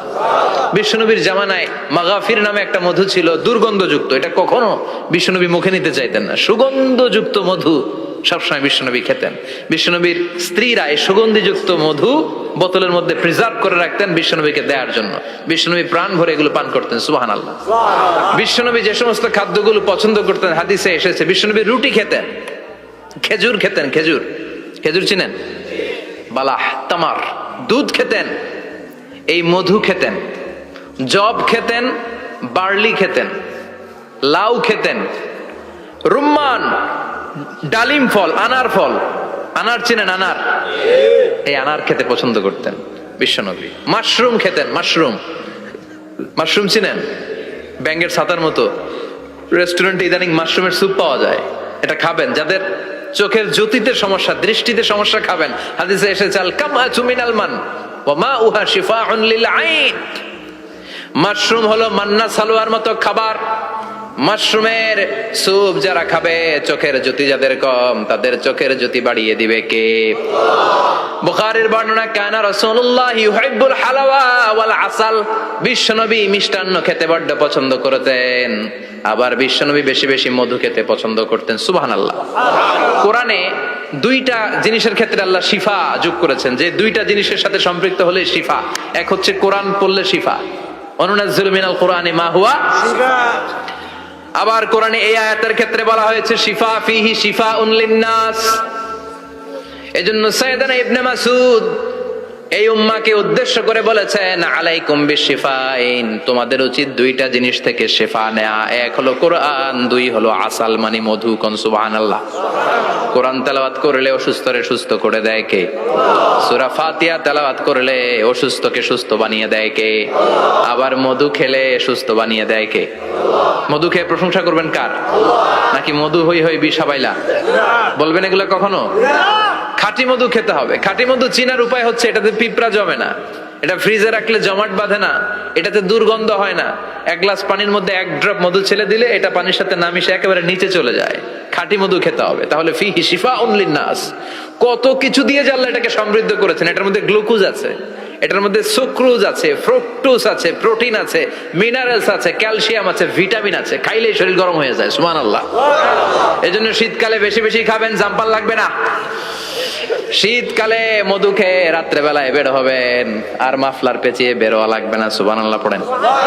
তার মানে আল্লাহ বললেন ইয়াসিন ওয়াল কোরআনিল হাকিম, প্রজ্ঞাময়, বিজ্ঞানময় কোরআনের কসম। কোরআনের ভেতরে বিজ্ঞান আছে না নাই? বিজ্ঞানের কথা এই তো শুরু করলাম, আজকে সারা রাত বিজ্ঞানের কথা বলবো ইনশাআল্লাহ। থাকবেন কতক্ষণ? হ্যাঁ, স্লোগান দেন লিল্লাহি তাকবীর। এরপরে আল্লাহ বললেন গোলাম ওয়া ইন্না লাকুম ফিল আনআমি লাইবরা, প্রাণীকুলের দিকে নজর করে তাকাও। প্রাণীকুলের মধ্যে আমি তোমাদের জন্য নিদর্শন রেখেছি। নুসকিকুম মিম্মা ফি বুতুনিহি, এই প্রাণীকুলের পেট থেকে একটা চমৎকার জিনিস আমি বের করে দেই, এটার নাম হচ্ছে দুধ। এটা কি? দেখেন, একই আয়াতের মধ্যে আল্লাহ মধুর কথাও বললেন, আবার দুধের কথাও বললেন। দুধটা কিভাবে হয়, উৎপন্ন হয়, মধু কেমনে হয়, ইঞ্চি ইঞ্চি কথা এই কোরআনের ভেতরে তুলে ধরলেন কে? আল্লাহ বললেন মিমবাইনি ফারসিউ আদামিল লাবানা, গোবর আর রক্তের মাঝখান দিয়ে আমি দুধ বের করি। সুবহানাল্লাহ পড়েন। আমরা যাই এই গাভীর ওলান টানা শুরু করি সকালবেলা বিসমিল্লাহ বলে, কিন্তু কেমনে যে এটা আসে ওইদিকে নজর নাই। ডাকাত বিসমিল্লাহ বলে শুরু করে না, দুধ খাই আলহামদুলিল্লাহ পড়ে না, আছে না নাই? আল্লাহ বলেন মেকানিজমটা শোনো কেমনে আমি খাওয়াই। আল্লাহ বললেন মিমবাইনি ফারসি ওয়া দামিল লাবানা, গোবর আর রক্তের মাঝখান দিয়ে আমি দুধ বের করে দেই। সুবহানাল্লাহ। গরু যে ঘাস খায়, এই ঘাস থেকে রক্ত হয় আর গরুর গোবর হয়। পেটের একদিকে থাকে গোবর, আরেক দিকে থাকে রক্ত। রক্ত দুর্গন্ধ, গোবরও দুর্গন্ধ। রক্ত নাপাক, গোবরও নাপাক, এই দুই নাপাক আর দুর্গন্ধের মাঝখান দিয়ে সুগন্ধযুক্ত দুধ বের করে দেয় কে? আল্লাহ বললেন মিমবাইনি ফারসি ওয়া দামিল লাবানা, গরু যে খাবারগুলো খায় ওই খাবারের এক পাশ দিয়ে গোবর হয়ে যায় আর এক পাশ দিয়ে রক্ত হয়ে যায়, মাঝখান দিয়ে দুধ বের করে দেয় কে? What a amazing mechanism of discharging milk from animal's body. What a amazing mechanism. একদিক দিয়ে গোবর দুর্গন্ধ, আরেক দিক দিয়ে ঘাস খাওয়ার কারণে রক্ত হয়, মাঝখান দিয়ে দুধ বের হয়ে যায়। সুবহানাল্লাহ। আবার বাছুর ছাড়া দুধ পাওয়া যায় না। গাভী আছে কার কার? হাত তোলেন তো। বাছুর ছাড়া দুধ পাওয়া যায়? শুধু গাভী, বাছুর নাই, দুধ আসবে? আবার এই যে বিশাল বড় ওলান 20 কেজি দুধ দেয় প্রতিদিন, এই ওলান কাটলে দুধ পাওয়া যায়? এক ফোঁটা দুধও ওলানটা কেটে টুকরা টুকরা করলে আপনি পাবেন না। এটা আলাদা মেকানিজম। এটা ভিতর থেকে একটা নির্যাস, বাছুর নিয়ে দুইটা ঢু মারবেন, ওই নির্যাস দিয়ে দুধ বেরোতে থাকবে গোবর আর রক্তের মাঝখান দিয়ে। চিৎকার করে পড়েন আল্লাহু আকবার। এজন্য বিশ্বনবী বলতেন বেশি বেশি দুধ খাও। দুধ হলো সুষম খাদ্য। পৃথিবীতে আবিষ্কৃত যত খাবার আছে, দুধের চাইতে ভালো খাবার আছে নাকি? কথা কন। মানুষ পানি খেয়ে 3-4 দিন বাঁচে জানেন, আর পানির মধ্যে লবণ দিলে 7-8 দিন বাঁচতে পারবেন। আর দুধ পাইলে আজীবন বাঁচবেন আপনি। দুধ খেয়ে যদি হজম করতে পারেন, দুধ খেয়ে হজম করতে পারলে আজীবন বেঁচে যাবেন। সুষম খাদ্য। বিশ্বনবী যে রাতে মেরাজে যাবেন, সিদরাতুল মুনতাহা পার হওয়ার পরে বিশ্বনবীর পরীক্ষা শুরু হলো। বিশ্বনবীকে বুখারীর বর্ণনা 3টা গ্লাস দেয়া হলো। কাদাহ ফিহি লাবান, এক গ্লাসের মধ্যে দুধ ছিল, ওয়া কাদাহ ফিহি আসাল, আর এক গ্লাসের মধ্যে ছিল মধু, আর এক গ্লাসের মধ্যে ছিল মদ। কাদাহুন ফিহি খামার। বিশ্বনবীকে 3টা গ্লাস দিয়ে বলা হলো নবী চুজ করেন কোনটা নেবেন। এক গ্লাসে মধু, আরেক গ্লাসে দুধ, আরেক গ্লাসের মধ্যে বিশ্বনবীকে দেয়া হলো মদ। বিশ্বনবী বললেন যে এই গ্লাসের ভিতরে দুধ আছে, আমি ওই পেয়ালাটা নিলাম। সাইয়েদনা জিবরাইল বললেন ইয়া রাসূলুল্লাহ আখাসতাল ফিতরা, আপনি যেমন নিছেনও তেমন। সুবহানাল্লাহ কইবেন না? বিশ্বনবী দুধ খেতে পছন্দ করতেন। আর বিশ্বনবী বলতেন আলাইকুম বিআলবানিল বাকার, বেশি বেশি গরুর দুধ খাবা। ফাইন্নাহা তুরাম্মু মিনাল আশজার, কেননা এটা সবুজ লতা পাতা ঘাস পাতার নির্যাস। গরু কি খায়? ঘাস খায় না? এই ঘাসের নির্যাস হচ্ছে দুধ। বিশ্বনবী বলতেন বেশি বেশি দুধ খাবা। ফিহি শিফা, এর মধ্যে শিফা আছে। ফি লাবানিহা শিফা ওয়া লুহুমিহা দা, গরুর দুধে আছে শিফা, গরুর গোশতের মধ্যে আছে রোগ। সুবহানাল্লাহ। কত বড় ফিলোসোফার বিশ্বনবী। বিশ্বনবী বলে গিয়েছেন গরুর দুধ বেশি খাও, কিন্তু গোশ বেশি খাইও না। আর আমরা গরুর গোশ পাইলে কোবায় ফেলাই। সাদা ভাত আর ঝাল গরুর মাংস যদি হয়, ওই যে অনেকের জিহ্বায় পানি চলে আসছে। সুবহানাল্লাহ কইবেন না? বিশ্বনবী বলতেন দুধ খাও, গোশ খাইও কম। গরুর গোশত কম খাবা, গরুর দুধ বেশি খাবা। সুস্থ রাখবে কে? আবার বিশ্বনবী মায়েদেরকে বলেছেন ও মায়েরা, সন্তান হওয়ার পরে 2 বছর দুধ খাওয়াবা। আল্লাহু আকবার। ওয়াল ওয়ালিদাতু ইউরদি'না আওলাদাহুন্না হাওলাইনি কামিলাইনি লিমান আরাদা আন ইউতিম্মার রাদাআ। সন্তান যারা পেয়েছো মায়েরা, বোনেরা, 2 বছর দুধ খাও। সন্তানকে সুস্থ রাখবে কে? আল্লাহ। বাচ্চা ডেলিভারির পরপরই আল্লাহ তাআলা মায়ের বুকে একটা দুধ দেয়, এটাকে বলে শাল দুধ। এটা হচ্ছে বাচ্চার জীবনের প্রথম প্রাকৃতিক টিকা। সুবহানাল্লাহ কয় না? এটা বেবির জীবনে ন্যাচারাল প্রাকৃতিক টিকা, প্রতিষেধক আল্লাহ দিয়ে দিয়েছে। আপনার বাচ্চাকে টিকা দিন, স্লোগান আছে না? 5টা 7টা টিকা দেয়া লাগে। প্রথম টিকাটা আল্লাহ নিজেই ফ্রি দিয়ে দিছে। এটা শাল দুধের ভেতরে পাওয়া যায়। এজন্য বাচ্চাকে শাল দুধ খাওয়াতে হবে, তার ব্রেনের গ্রোথ হবে, সে শক্তিশালী হবে, সে দেশপ্রেমিক হবে, সে আল্লাহওয়ালা হবে। চিল্লা এখন ঠিক কিনা? যে মায়েরা বাচ্চারে দুধ খাওয়ায় ওই বাচ্চারা মায়েরে ভালোবাসে বেশি। আর যেই মা গুলো বাচ্চারে দুধ না খাওয়ায় আর ডানু খাওয়ায়, আর কি কি আছে, হরলিক্স আর সিরালেক, কমপ্লেন, যারা এগুলো খাওয়াবে ডানু খাওয়াবে, যারা ল্যাকটোজেন খাওয়ায়, যারা বুকের দুধ খাওয়াতে চায় না কোনো কারণ ছাড়া, 2 বছর বাচ্চারে দুধ দিতে চায় না, এই বাচ্চাগুলো বড় হলে ওই মারে বৃদ্ধাশ্রমে দিয়ে আসবে। কথা কন, কথা কন। এজন্য মায়েরা, বোনেরা, সন্তান হলেই তাকে বুকের দুধ দিয়ে আল্লাহর পক্ষ থেকে যে টিকাটা, এই টিকাটা পেটের ভেতরে ঢুকাই দিতে হবে। চিল্লা এখন ঠিক কিনা? এটা হচ্ছে ন্যাচারাল টিকা। এজন্য আল্লাহ বললেন ইয়াসিন ওয়াল কোরআনিল হাকিম। ইয়াসিন, বিজ্ঞানময় কোরআনের শপথ। কোরআনের মধ্যে বিজ্ঞান আছে না নাই? অভাব নাই। কয়টা শুনবেন? আল্লাহ কসমোলজির কথা বলেছে, অ্যাস্ট্রোলজি কথা। কসমোলজি হচ্ছে সৃষ্টি তত্ত্ব। কসমোলজি কি? সবাই বলেন কসমোলজি কি? আল্লাহ বললেন আওয়ালাম ইয়ারাল্লাযীনা কাফারু আন্নাস সামাওয়াতি ওয়াল আরদা কানাতা রাতকান ফাফাতাকনাহুমা। কাফেররা কি দেখে না মহাবিশ্বের সব কিছু একসাথে মিলে ঝিলে ছিল, বিশাল এক বিস্ফোরণের মাধ্যমে আমি মহাবিশ্ব তৈরি করেছি। সুবহানাল্লাহ। আদিতে, শুরুতে কিন্তু সব আকাশ, বাতাস, জমিন, চন্দ্র, সূর্য, নক্ষত্র, গ্রহ, নীহারিকা পুঞ্জ, গ্যালাক্সি, ব্ল্যাক হোল সবকিছু মিলেমিশে একসাথে ছিল। এটার ঘনত্ব ছিল খুব বেশি। মহাবিশ্বের সবকিছু ছিল একটা বিন্দু। এটাকে বিজ্ঞানীরা নাম দিয়েছে দ্য সিঙ্গুলারিটি, মহা একত্ব। এরপর একটা প্রচন্ড বিস্ফোরণের মধ্য দিয়ে মহাবিশ্ব সৃষ্টি হয়েছে। এটার ওরা নাম দিয়েছে বিগ ব্যাং থিওরি। কি নাম? স্টিফেন হকিং মারা গেছে না গত বছর নাকি? হ্যাঁ, বছর খানিক আগে মারা গিয়েছে। সবচেয়ে বড় পদার্থবিজ্ঞানী ছিল। সে একটা বই লিখেছে, from the brief history of time, a brief history of time from big bang two black hole. সেখানে সে প্রমাণ করেছে কোরআনের এই আয়াত, কানাতা রাতকান, মহাবিশ্বের সবকিছু একটা বিন্দু ছিল। চাঁদ, সূর্য, গ্রহ, তারা সব কি ছিল? কথা বলেন, সবাই বলেন।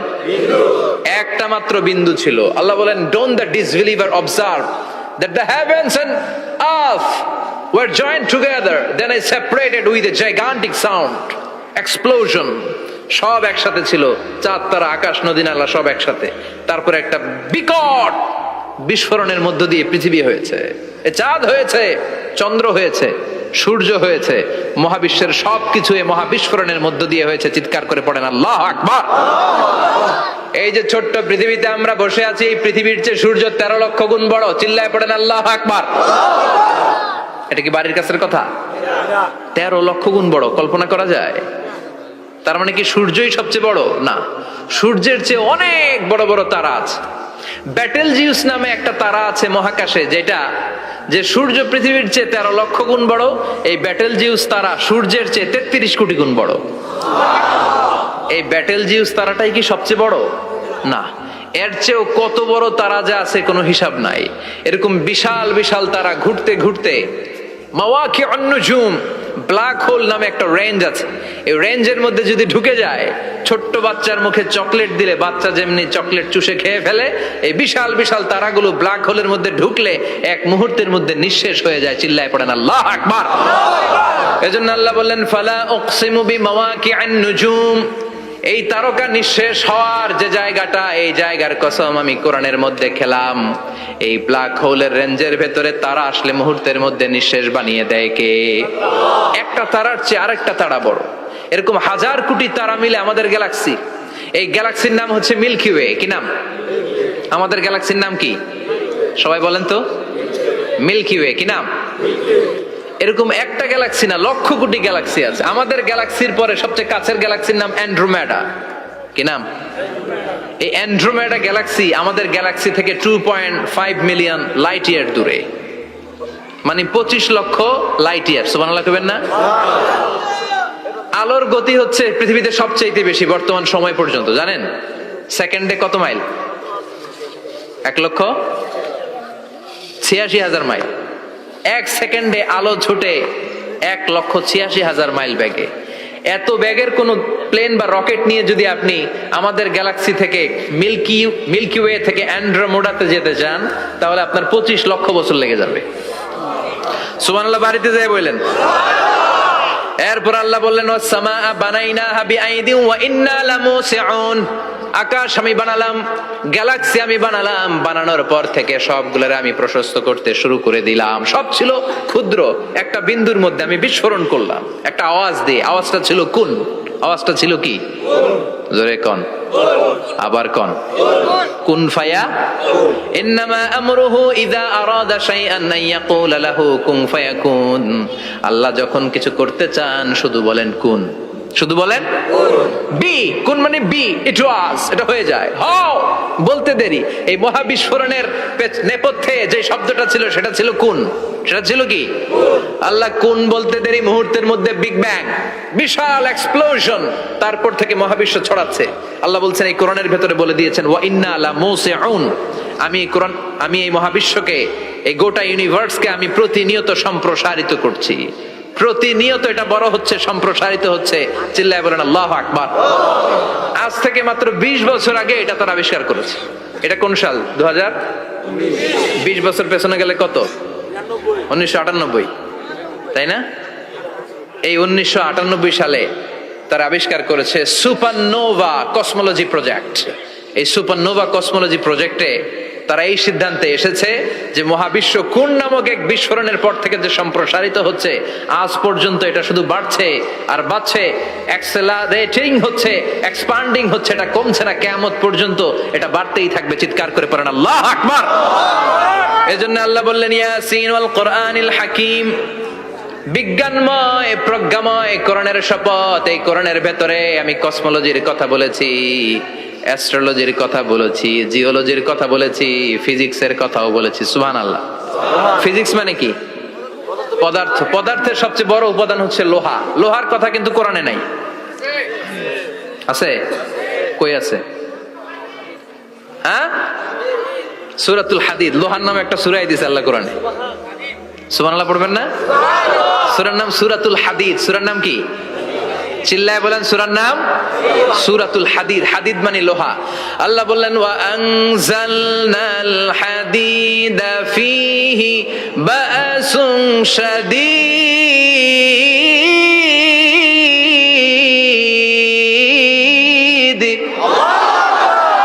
ওয়া আনজালনাল হাদিদ ফীহি বা'সুন শাদীদ, আমি লোহা নাজিল করলাম আর লোহার ভেতরে আমি ভয়ঙ্কর শক্তি ঢুকাইয়া দিলাম। সুবহানাল্লাহ। ফীহি মানাফিউ লিন-নাস, লোহার ভেতরে মানুষের জন্য অনেক কল্যাণ আছে। সুবহানাল্লাহ। লোহা ছাড়া পৃথিবীতে কিছু হয়? আংটি বানাতে লোহার দরকার আছে না নাই? ঘড়ি বানাতে, গাড়ি বানাতে, বাড়ি বানাতে, মোবাইল বানাতে, হেলিকপ্টার, প্লেন, রকেট, মাইকের স্ট্যান্ড। সুবহানাল্লাহ কোন? এমন কোন জিনিস নাই যেটার মধ্যে লোহা লাগে না। এজন্য আল্লাহ বললেন এই লোহার নামে আমি একটা সূরা ডেডিকেট করলাম। ওয়া আনজালনাল হাদিদ ফীহি বা'সুন শাদীদ, আমি লোহাকে নাজিল করেছি। আল্লাহ বলেছেন, খেয়াল করে শব্দটা শুনেন, ওয়া আনজালনাল হাদিদ, আমি লোহাকে উপর থেকে নাজিল করেছি। কি করেছি? কথা বলেন। তার মানে লোহা পৃথিবীতে ছিল না, নাজিল করছে কে? আল্লাহ। লোহা পৃথিবীতে ছিল? পৃথিবীতে ছিল। পৃথিবীতে থাকলে নাজিল করবেন কেন? এই যে কোরআনটা পৃথিবীতে আগে ছিল, নাজিল করছে কে? কোন ফেরেশতাকে দিয়ে? সাইয়েদনা জিবরাইল। কোন নবীর উপর? বিশ্বনবী মুহাম্মদুর রাসূলুল্লাহ। আল্লাহু আকবার। তার মানে ওহী পৃথিবীতে ছিল না, আল্লাহ উপর থেকে নাজিল করেছেন। নুজুল মানে উপর থেকে নিচের দিকে আসা।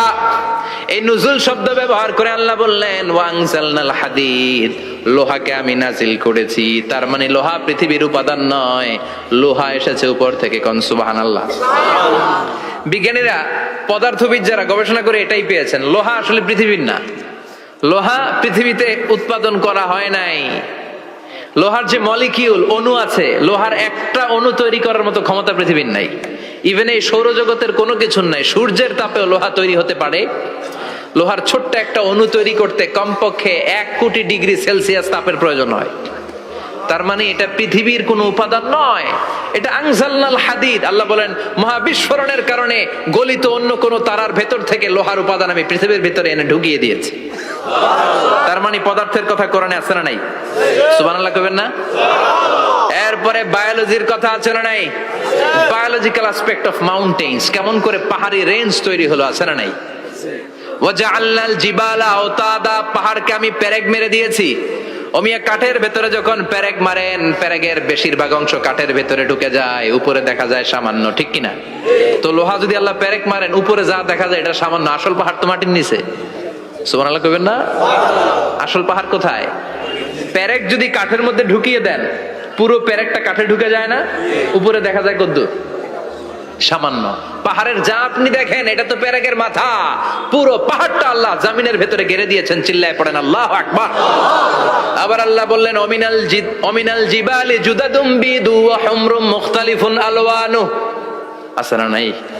ওয়া গারাবিবু সুদ, আল্লাহ বলেন নানা রঙের পাহাড় পর্বত মহাবিশ্বে আমি তৈরি করেছি। কোন পাহাড় হচ্ছে রক্তিম বর্ণের, কোন পাহাড়কে বানিয়েছি আমি কৃষ্ণ বর্ণের, কোন পাহাড়কে বানিয়েছি আমি শুভ্র বর্ণের, কোন পাহাড়ের রং কালো, কোনটা সাদা, কোনটা নীল, আছে না নাই? মহাবিশ্ব যখন তৈরি হয়েছে, পৃথিবীর মধ্যে 7টা টেকটনিক প্লেট তৈরি হয়েছে। 7 tectonic plates create the mountain range on earth. পৃথিবীতে এই পাহাড় তৈরির কারণ হচ্ছে 7টা প্লেট, এগুলোরে 7 টেকটনিক প্লেট বলে। এই প্লেটগুলোর কারণে পৃথিবীতে এই রং বেরঙের পাহাড় তৈরি হয়েছে। কত রঙের যে পাহাড় আছে, আরব বিশ্বে পাথরের পাহাড়, বাংলাদেশে মাটির পাহাড়, ব্রুনাই, সিঙ্গাপুর, ইন্দোনেশিয়াতে যদি যান আরেক ধরনের পাহাড়। চায়নার একটা শহর আছে গানজু সিটি, কি নাম? এই গানজু সিটিতে একটা পাহাড় আছে রেইনবো মাউন্টেন, ওখানে 7 রঙের পাহাড় পাওয়া যায় এক জায়গায়। সুবহানাল্লাহ কইবেন না? রেইনবো মানে কি? রংধনু। রংধনুর কয় রং? কথা কন। ছোটবেলা আমরা মুখস্থ রাখতাম বেনিয়া সহকলা, বেতে বেগুনি, নিতে নীল, আতে আসমানি, শতে সাদা, হতে হলুদ, কতে কালো, লাতে লাল। সুবহানাল্লাহ নাই? মনে রাখার কি অসাধারণ পদ্ধতি। তো এই রেইনবো মাউন্টেন, রংধনুর 7 রঙের পাহাড় এক জায়গায় পাওয়া যায়। এখানে সাদা পাহাড়, এখানে সবুজ পাহাড়, এখানে নীল পাহাড়, ওখানে লাল পাহাড়, এখানে কালো পাহাড়। এই চায়নার গানজু সিটিতে আল্লাহ তাআলা 7 রঙের পাহাড় এক জায়গায় রেখেছেন। চিৎকার করে বলেন আল্লাহু আকবার। তার মানে বায়োলজির কথাও কোরআনের ভেতরে আছে না নাই? এরপর আল্লাহ বললেন কেমন করে আকাশ থেকে আমি পানি নাজিল করে, এটাও কোরআনে আছে না নাই? আমরা ছোটবেলা পড়েছি ওয়াটার সাইকেল, হাইড্রোলজিক্যাল সাইকেল, কেমন করে সূর্যের তীব্র তাপ সাগর থেকে পানিকে জলীয় বাষ্প করে উপসে নেয়, উপরে নিয়ে সেটাকে পুঞ্জীভূত করে দেয়, ঘনীভূত করে দেয়, মেঘ হয়ে যায়, সেখান থেকে ঝিরিঝিরি ঝিরিঝিরি বৃষ্টি পড়ে, আছে না নাই? আর ওই বৃষ্টির গান আমরা গাই, এই বৃষ্টি ভেজা রাতে তুমি চলে যেও না। ওই বৃষ্টি পেয়ে আল্লাহর কাছে দোয়া করে না? বিশ্বনবী বলেন রহমতের বৃষ্টির নিচে দাঁড়িয়ে কেউ যদি হাত তুলে দোয়া করে, ওই দোয়া কবুল করে কে? আল্লাহ। আবার আকাশের মধ্যে মেঘের ঘনঘটা দেখলে বিশ্বনবী পেরেশান হয়ে যেতেন, হয়রান হয়ে যেতেন, আর আল্লাহর কাছে বলতেন আল্লাহ এই মেঘ দিয়ে তুমি আমাদেরকে আযাব দিও না, তুমি আমাদেরকে গজব দিও না, তুমি আমাদেরকে শেষ করে দিও না, এই মেঘ থেকে তুমি আমাদেরকে রহমতের বৃষ্টি দাও। পড়ে না আমিন। বৃষ্টি দেখলে বিষ্ণু বলতেন আল্লাহুম্মা সাইয়িবান নাফিআ, ইয়া গাউসু আগিসনা গাউসান মুগীসান মারিআন মারিআন নাফিআন গায়রা দার আজিলান গায়রা আজিল। হে আল্লাহ এই বৃষ্টি থেকে তুমি ঠান্ডা রহমতের পানি দাও। কি দাও? আল্লাহ মেঘে দে পানি দে ছায়া দে রে তুই, আল্লাহ মেঘে দে, পড়েন পড়েন, আল্লাহ মেঘে দে পানি দে ছায়া দে রে তুই, আল্লাহ মেঘে দে। এই ওয়াটার সাইকেলের কথা আল্লাহ বলেছেন। আলাম তারা আন্নাল্লাহ ইউসজি সাহাবান, কাফের নাস্তিক যেগুলো সমাজের আবর্জনা খড়কুটা, ওরা কি দেখে না কেমন করে আমি বাতাসকে জলীয় বাষ্প করে আকাশে তুলি, বায়ুমণ্ডলে নিয়ে যাই, সুম্মা ইউআল্লিফু বাইনাহুম, জলীয় বাষ্পগুলারে তখন আমি ঘনীভূত করি, সুম্মা ইয়াজআলুহু রুকামান, এরপরে আমি মেঘে পরিণত করি, ফাতারাল ওয়াদকা ইয়াখরুজু মিন খিলালিহি, তারপর মেঘের ভেতর থেকে ঝিরি ঝিরি ঝিরি ঝিরি বৃষ্টি নাজিল করে কে? আবার আল্লাহ বললেন, পানি থেকে আমি পৃথিবীর সব প্রাণগুলারে বানালাম। ওয়াজআলনা মিনাল মাই কুল্লা শাইইন হাইয়া ফালা ইয়াকিলুন। পানির ভেতর থেকে সব প্রাণের উৎপত্তি পৃথিবীর মধ্যে ঘটিয়ে দিয়েছে কে? বিজ্ঞানীরা স্বীকার করেছে পৃথিবীতে যত প্রাণ পাওয়া যায়, যত প্রাণের ব্লুপ্রিন্ট পাওয়া যায়, সব এসেছে পানি থেকে। চিৎকার করে বলেন, কোত্থেকে? পানি নাই তো প্রাণ নাই, পানিও আছে প্রাণও আছে। কোন সুবহানাল্লাহ। বিজ্ঞানীদের ধারণা, তারা ধারণা করে বলেছে পৃথিবীর প্রথম প্রাণের নাম হচ্ছে অ্যামিবা। কি নাম? ওরা বলেছে এটা এককোষী জীব। It's a very small unicellular organism found ever in the world. পৃথিবীতে পাওয়া প্রথম এককোষী প্রাণীর নাম হচ্ছে অ্যামিবা। এটা এসেছে শৈবালের মতো, এরপরে জুপ্লাংটন, ফাইটোপ্লাংটন, ব্যাকটেরিও প্লাংটন, একটার পর একটা স্পিসিজ প্রজাতি পৃথিবীতে ডেভেলপ করেছে। কোন সুবহানাল্লাহ। এই পানির কথা কোরআনের ভেতরে বলে দিল কে? এজন্য আল্লাহ বললেন, ওয়াল কোরআনিল হাকিম, বিজ্ঞানময় কোরআনের শপথ। এই কোরআনটা বিজ্ঞানের ঠাসা। এই কোরআন আশ্চর্যের শেষ নাই। এই কোরআন কোনোদিন পুরাতন হয় না। এই কোরআনের ভেতরে আল্লাহ দিয়েছেন হেদায়েতের মশাল, আর কোরআনটাকে বানিয়েছেন বিজ্ঞানের সুউচ্চ মিনার। জোরে কোন সুবহানাল্লাহ। তার মানে কোরআনে আমরা কি পেলাম? দুধের কথা পেলাম, মধুর কথা পেলাম, কিভাবে ডায়েট করবেন সেটা আমরা পেলাম। আমরা কসমোলজি পেলাম, অ্যাস্ট্রোলজি পেলাম, বায়োলজি পেলাম, ফিজিক্স পেলাম, ওয়াটার সাইকেল পেলাম। এবার পাতালপুরীর কথার দরকার আছে না নাই? পৃথিবীর একেবারে গভীরতম গভীরে কি আছে? এটা কিন্তু কোরআনে নাই, আছে। পৃথিবীর মাঝখানে যে উত্তপ্ত লাভা আর আগুন, এটা আপনারা জানেন? পৃথিবীর উপর দিয়ে আমরা ঠান্ডা পৃথিবীতে ঘুরে বেড়াই, কিন্তু এর ভিতরে কিন্তু আগুন, লাভা। আল্লাহ কোরআনের মধ্যে ফুটন্ত টকবগে সাগরের কসম খেয়েছেন। আল্লাহ বলেছেন, ওয়াল বাহরিল মাসজুর।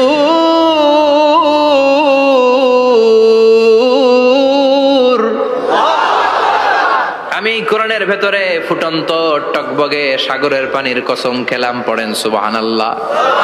সাগরের পানির ফুটন্ত টকবগে সাগরের পানির কসম। সাগরের পানি আবার ফুটন্ত হয় কি করে? পানি কি হয়? ঠান্ডা। পানি কি? কথা বলেন। আল্লাহ পৃথিবীর ভেতরকার কথা চিন্তা করে বলেছেন, ওয়াল বাহরিল মাসজুর। ইউনাইটেড স্টেটস অফ আমেরিকার নেভাল একাডেমির সায়েন্টিস্টরা এই আয়াতের উপর রিসার্চ করেছে যে সাগরের ভেতরে আবার এই ঠান্ডা পানির ভেতরে আবার উত্তপ্ত আগুনের লাভা আসলো কোত্থেকে। রিসার্চ করার জন্য তারা সাগরের ভেতরে পাইপ ঢুকিয়েছে। পাইপ ঢুকাতে ঢুকাতে অনেকগুলো লেয়ার তারা পার করেছে। রূপান্তর শিলার স্তর, পাললিক শিলার স্তর, আগ্নেয়গিরির শিলার স্তর, মার্বেল পাথরের অনেকগুলো শিলার স্তর পেরিয়ে যাওয়ার পরে তারা পাইপ ঢুকানোর পরে দেখতে পেয়েছে পাইপগুলো গলে যায়। পাইপগুলো কি হয়? তার মানে ভিতরে কি আছে? গত কয়েক মাস আগে জাপানে কিছু জিওলজিস্ট, ভূতত্ত্ববিদ, তারা গবেষণা করে পৃথিবীর এক মাথা থেকে আরেক মাথায় যেতে চাচ্ছে, মানে প্রতিপাদ স্থান।